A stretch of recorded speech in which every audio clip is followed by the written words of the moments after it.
Metaphysical poetry কি? Metaphysical school of পোয়েট্রির জনক কে বা তার ফলোয়ার কারা? What is conceit? কনসিটও তুলনা বোঝায়, আবার মেটাফোরও তুলনা বোঝায়। তাহলে এই দুইটা জিনিসের মধ্যে পার্থক্য কি? ভিউয়ার্স, আজকে আমি জন ডানের বিখ্যাত মেটাফিজিক্যাল কবিতা দ্য গুড মরো নিয়ে আলোচনা করব। তো কবিতাটি শুরু করার আগে প্রথমে আমি কবি সম্পর্কে বিস্তারিত জেনে আসি।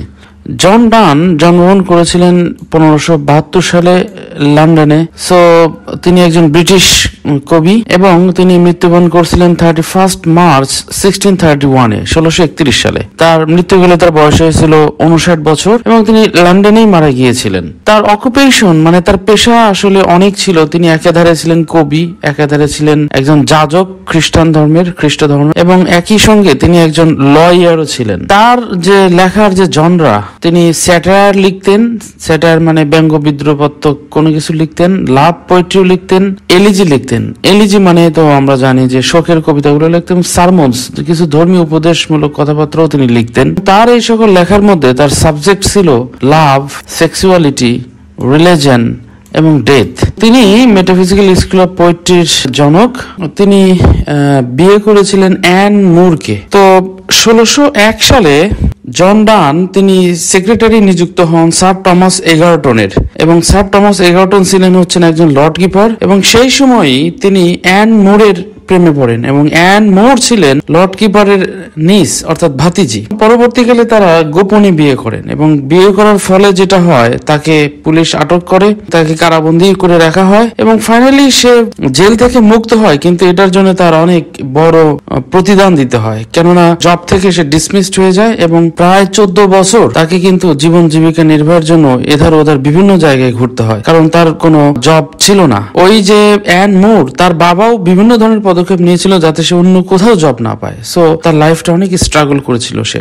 এই জন্য তিনি তার এই অবস্থাকে তিনি 3টা ওয়ার্ডে তিনি বলেছিলেন যে আমার জীবনটা হচ্ছে জন ডান, অ্যান ডান, আনডান। অর্থাৎ আমি হচ্ছে জন ডান, আমার ওয়াইফ হচ্ছে অ্যান ডান এবং আমাদের জীবন হচ্ছে আনডান। যদিও এই বিয়েটার অনেক কনসিকুয়েন্স আছে, কিন্তু তথাপিও তারা কিন্তু হ্যাপি কাপল ছিলেন। তার ওয়াইফ মারা গিয়েছিল 1617 সালে। 1617 সাল পর্যন্ত তারা কিন্তু হ্যাপি ছিল এবং এর ফলে তাদের মোট 12টি সন্তান ছিল। 12টি সন্তানের মধ্যে 5 জন মারা গিয়েছিল, 7 জন জীবিত ছিল। তার আর্থিক অবস্থা পরবর্তীতে সচ্ছলতা আসে, কেননা 1621 সালে সে সেন্ট পলস ক্যাথিড্রালের তিনি ডিন নিযুক্ত হন। ফাইনালি আমরা তো আগেই বলেছি যে তিনি 1631 সালের 31শে মার্চ মারা যান। সেন্ট পলস গ্রেভিয়ার্ডে তাকে সমাহিত করা হয়। কবিতাটি শুরু করার আগে আমাদের জানতে হবে যে মেটাফিজিক্যাল পোয়েট্রি কি। মেটাফিজিক্স হচ্ছে একটা সায়েন্স অফ অ্যাবস্ট্রাক্ট কনসেপ্ট, অর্থাৎ যেগুলো ধরা ছোঁয়া যায় না, শুধু ফিলিংস এর বিষয়, সেগুলো নিয়ে আলোচনা করা হয়। মেটা মিন্স বিয়ন্ড, বিয়ন্ড মানে ছাড়িয়ে, and physics means science of concrete things, অর্থাৎ কংক্রিট থিংস মানে যেই জিনিসগুলো ধরা ছোঁয়া যায়। তাহলে মেটাফিজিক্স হচ্ছে এমন একটা বিষয় যার কোনো কংক্রিট শেপ থাকে না, যেমন কনসেপ্ট অফ লাভ, ফেথ, বিশ্বাস, সোল, আত্মা। দেখুন এগুলো কিন্তু ধরা ছোঁয়া যায় না। ডেথ, মৃত্যু, এন্ড গড, ঈশ্বর, আল্লাহ, খোদা, এগুলো নিয়ে ডিলিংস করা হয়। এই কনসেপ্টগুলো আলোচনা করার সময় অবশ্যই লজিক ব্যবহার করা হয়। মোটা কথা মেটাফিজিক্যাল পোয়েট্রিকে যদি আমরা বলি যে এটার বৈশিষ্ট্য কি কি, তাহলে এটার প্রধান বৈশিষ্ট্য হচ্ছে 6টা। যেমন এটা হচ্ছে নাম্বার 1, অ্যাবস্ট্রাক্ট থিমস নিয়ে আলোচনা করে। সেটা লাভ হইতে পারে বিটুইন ম্যান এন্ড উইমেন এর মধ্যেও লাভ হইতে পারে, অথবা মানুষ এবং গড এর যে প্রেম সেটার মধ্যে হইতে পারে। 2 নম্বরে logical and argumentative representation of emotion. ইমোশনটাকে প্রেজেন্ট করা হবে যুক্তি দিয়ে, তর্ক দিয়ে। ইউজ অফ কনসিটের ব্যবহার করা হবে এবং উইটও ব্যবহার করা হয় প্রচুর পরিমাণে। টার্সনেস অফ এক্সপ্রেশন মানে অল্প কথায় ভাব বেশি, খুব সংক্ষিপ্ত ভাবে অনেক কিছু বোঝানো হয়। এবং স্কিলফুল ইউজ অফ কোলোকুয়াল ওয়ার্ডস বলতে কথোপকথনের যে শব্দ, অর্থাৎ নিত্যদিনের ব্যবহার যে শব্দ, ইনস্টেড অফ ফর্মাল ওয়ার্ডের পরিবর্তে। এবং সর্বশেষ এটার থাকে হচ্ছে অ্যাব্রাপ্ট বিগিনিং, মানে হঠাৎ করে শুরু হয়। এই মেটাফিজিক্যাল পোয়েট্রির জনক হচ্ছেন আমাদের জন ডান এবং তার কিছু ফলোয়ার আছে, Andrew Marvell, George Herbert, Henry Vaughan Cowley. তাহলে এখন আমি মূল কবিতায় চলে আসি।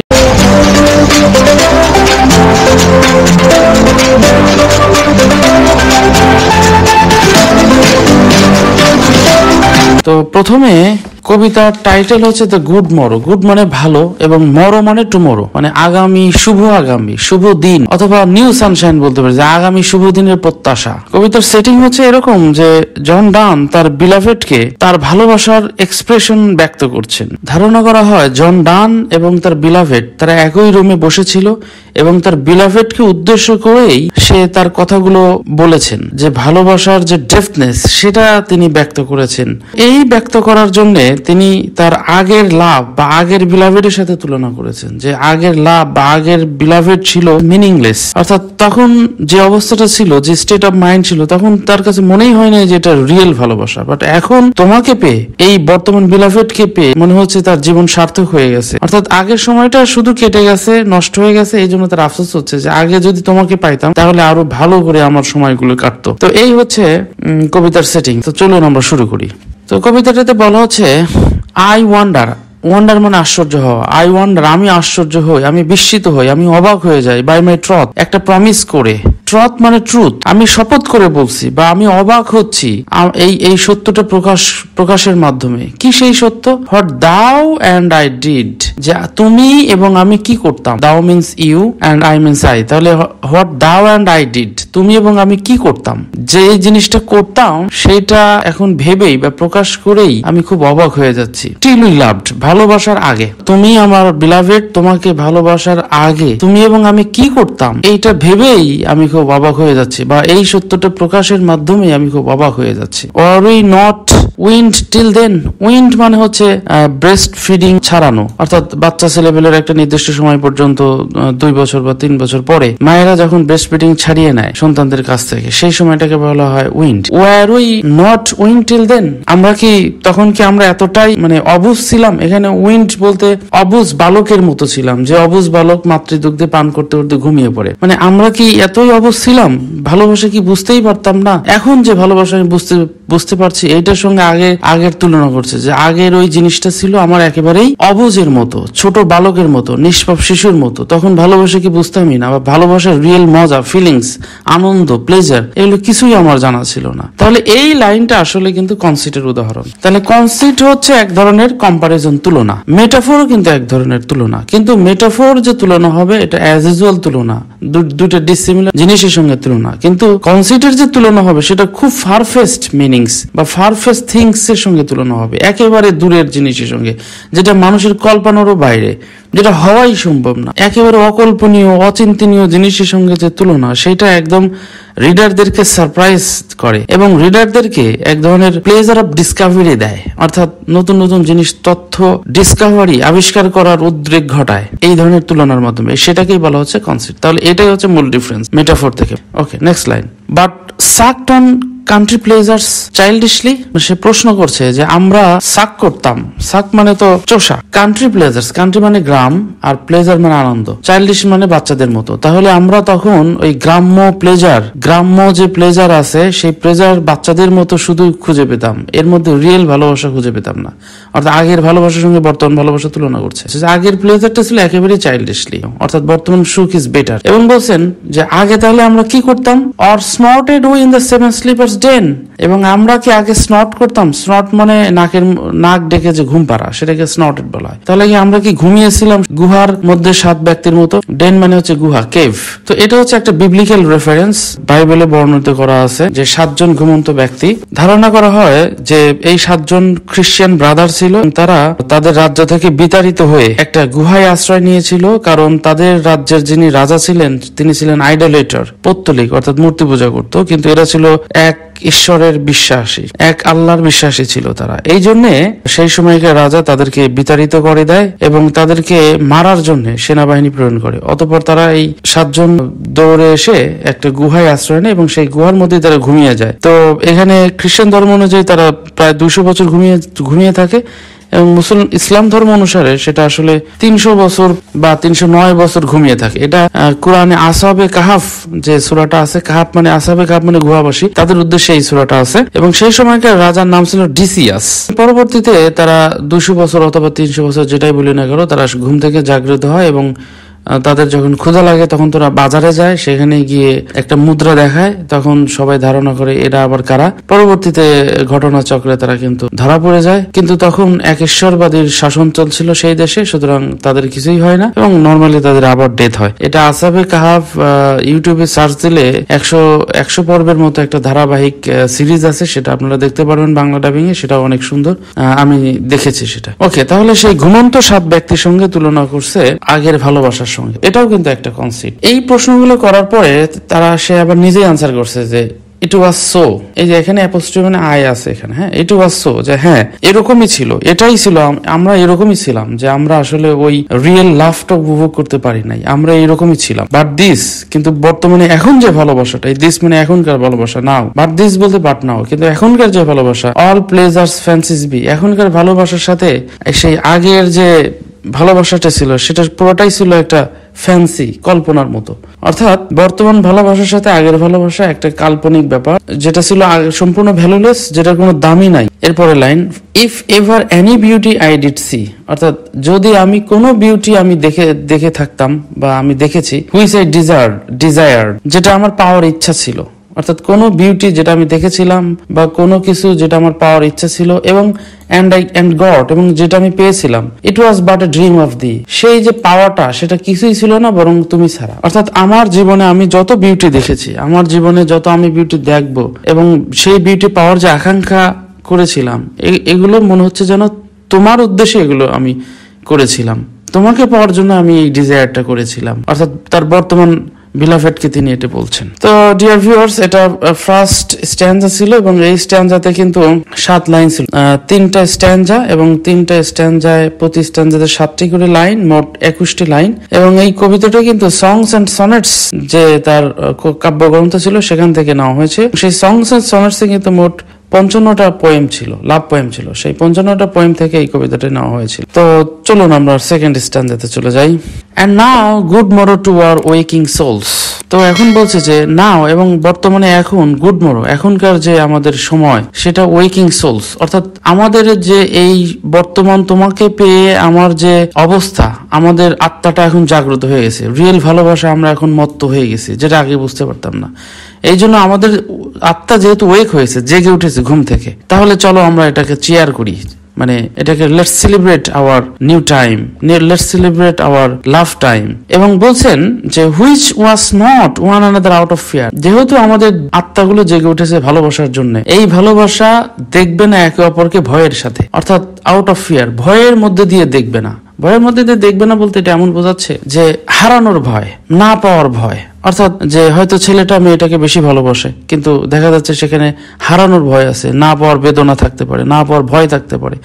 তো বলছে আমাদের ভালোবাসা এতই স্ট্রং, আমাদের সোলগুলো এমনভাবে জাগ্রত হয়েছে যে আমাদের ভালোবাসার মধ্যে কোনো ভয় নাই, না পাওয়ার কোনো ভয় নাই, হারানোর কোনো ভয় নাই। নেক্সট লাইন, ফর লাভ, ভালোবাসার জন্য, all love of other side controls, অর্থাৎ ভালোবাসাটা কি করে, all love of other side controls, অর্থাৎ যিনি ভালোবাসেন, প্রকৃত ভালোবাসেন, একজন প্রকৃত প্রেমিক, সে অন্যের কারোর দিকে তাকাবে না, তার সাইডকে তিনি কন্ট্রোল করবেন, আই সাইট, তার চোখগুলোকে তিনি কন্ট্রোল করবেন। এই ভালোবাসার জন্য তার অন্য কোনো ভালোবাসা আর প্রবেশ করতে পারবে না, সমস্ত কিছু খারাপ কাজ থেকে নিজেকে কন্ট্রোল করবে। তাহলে এই লাইনটা হচ্ছে এপিগ্রামাটিক একটা লাইন, কেননা এটা একটা ইউনিভার্সাল ট্রুথকে রিপ্রেজেন্ট করেছে। And makes one little room and everywhere, এবং আমরা দুইজন যে থাকবো, আমাদের দুইজনের একটা ছোট্ট রুমই সারা পৃথিবীর মাঝে যথেষ্ট। অর্থাৎ আমাদের দুইজনের জন্য আলাদা 2টা রুমের প্রয়োজন নাই, আমাদের দুইজন মিলেই হচ্ছে একটা পৃথিবী, অর্থাৎ এই রুমটাই হচ্ছে আমাদের জগৎ। এই জন্য পরের লাইনগুলোতে তিনি আরো ক্লিয়ার করছেন যে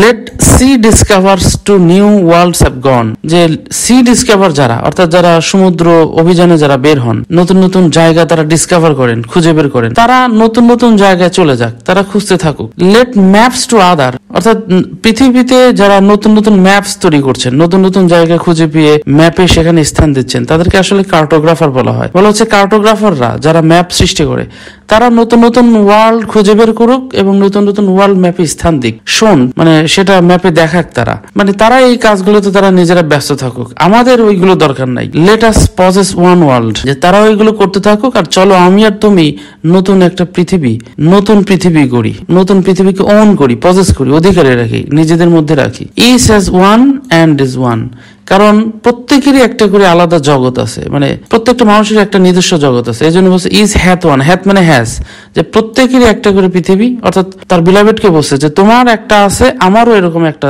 আলাদা জগৎ আছে, তোমার একটা আলাদা জগৎ, আমার একটা আলাদা জগৎ, এই দুইটা আলাদা জগৎ মিলে চলো আমরা একটা জগৎ করি, and is one. Second stanza শেষ করলাম, let's turn on to the third stanza and final stanza. এরপরে বলা হচ্ছে যে my face in thine eye, আমার মুখ ইন দাইন আই, তোমার চোখের উপরে, অর্থাৎ দাইন মানে ইয়োর আই, অর্থাৎ তুমি আমার মুখের দিকে তাকিয়ে রয়েছো, এই জন্য আমার মুখের রিফ্লেকশনটা তোমার চোখে, ডাইন ইন মাইন অ্যাপিয়ার্স, এবং তোমার মুখের রিফ্লেকশন আমার চোখে, অর্থাৎ তুমি আমার দিকে তাকিয়ে, মুখের দিকে তাকিয়ে আছো বিস্ময় নিয়ে, ভালোবাসা নিয়ে, আদর নিয়ে, সোহাগ নিয়ে, তুমি আমার মুখের দিকে তাকিয়ে আছো, আবার আমিও তোমার মুখের দিকে একই রকম ভাবেই তাকিয়ে আছি। অ্যান্ড ট্রু প্লেইন হার্টস, এবং প্লেইন হার্ট মানে সিম্পল হার্ট, এবং আমাদের সত্যিকারের সরল হৃদয়, do in the faces rest, মুখের প্রতিচ্ছবি হিসেবে দেখা দিচ্ছে, অর্থাৎ হৃদয় দিয়ে তুমি আমাকে দেখছো, মন খুলে আমাকে দেখছো, প্রাণ খুলে আমিও তোমাকে দেখছি। এরপরে বলছে where we can find two better hemispheres, hemisphere মানে দিগন্ত বা গোলার্ধ, without sharp north, without declining west, তাহলে কোথায় আমরা খুঁজে পাবো দুইটা গোলার্ধ, যেই গোলার্ধতে একটা নর্থ গোলার্ধ আর একটা হচ্ছে ডিক্লাইনিং ওয়েস্ট গোলার্ধ। তো গোলার্ধ মানে তো আমরা জানি যে অর্ধেক, যে একটা পৃথিবীর যেমন একটা ডিমের মাঝখান থেকে যদি আমি কেটে ফেলি তাহলে এরকম অর্ধেক হবে। তো বলা হচ্ছে এই গোলার্ধকে আমি যদি বলি এটা নর্থ গোলার্ধ, তো নর্থ গোলার্ধতে কি সমস্যা আছে, বলছে উইদাউট শার্প নর্থ, মানে এখানে প্রচুর ঠান্ডা, কোল্ড। আবার আরেকটা যে গোলার্ধ, আরেকটা গোলার্ধ, এখানে এই দুইটা গোলার্ধ মিলে একটা পৃথিবী। আর একটা যে গোলার্ধ সেখানে কি ডিক্লাইনিং ওয়েস্ট, মানে সূর্য অস্ত থাকে, অর্থাৎ সানলাইট খুব একটা থাকে না সেখানে, তো সেখানেও সমস্যা। তাহলে এই দুইটা সমস্যা বলছে যে where we can find two better hemisphere, কোথায় আমরা খুঁজে পাবো ভালো দুইটা গোলার্ধ, কোথাও আমরা খুঁজে পাবো না। কেন পাবো না? কারণ north without sharp north, without decline West, অর্থাৎ দুইটা গোলার্ধতেই ঝামেলা আছে। এই দুইটা গোলার্ধের মধ্যে তো আমরা ভালো গোলার্ধ খুঁজে পাচ্ছি না।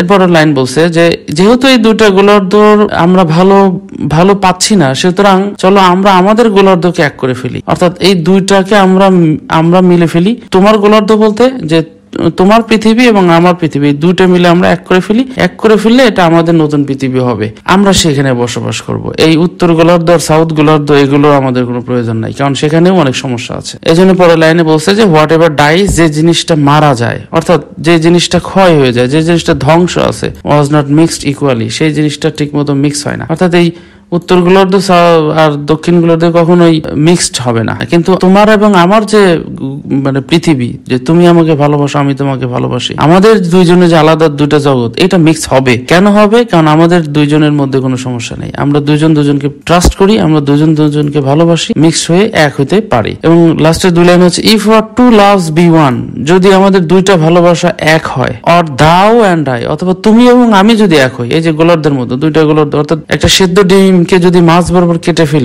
ফেলে দুইটাকে যদি এক করি, এবং এই দুইটাকে যদি একটা আমি ধরি এবং একটা আমার বিলাভেডকে ধরি, তো তাহলে কি হবে? যে আমাদের দুইটা ভালোবাসা যদি এক হয়, এবং তুমি এবং আমি যদি এক হই, লাভস অ্যালাইক, এবং আমাদের ভালোবাসা যদি একই রকম, অ্যালাইক মানে সেম অ্যাজ, আমরা যদি একই রকম হই, আমাদের ভালোবাসা, আমাদের চিন্তা ভাবনা, আমাদের চেতনা, আমাদের উদ্দেশ্য, আমাদের সফলতা, আমাদের ব্যর্থতা, সবই যদি আমাদের এক হয়, দ্যাট নান ডু স্ল্যাকেন, কেউ আলগা করতে পারবে না। স্ল্যাকেন মানে আলগা করা, লুজ করা। আলগা বলতে আমাদের ভালোবাসার বন্ধনকে কেউ ঢিলা করতে পারবে না, আলগা করতে পারবে না, আমাদের ভালোবাসার বন্ধনকে কেউ কোনোদিন ভাঙতে পারবে না। নান ক্যান ডাই, এবং আমরা এভাবেই বেঁচে থাকবো, কেউ আমাদেরকে মারতেও পারবে না। তাহলে এটাই ছিল কবিতা ডিয়ার ভিউয়ার্স।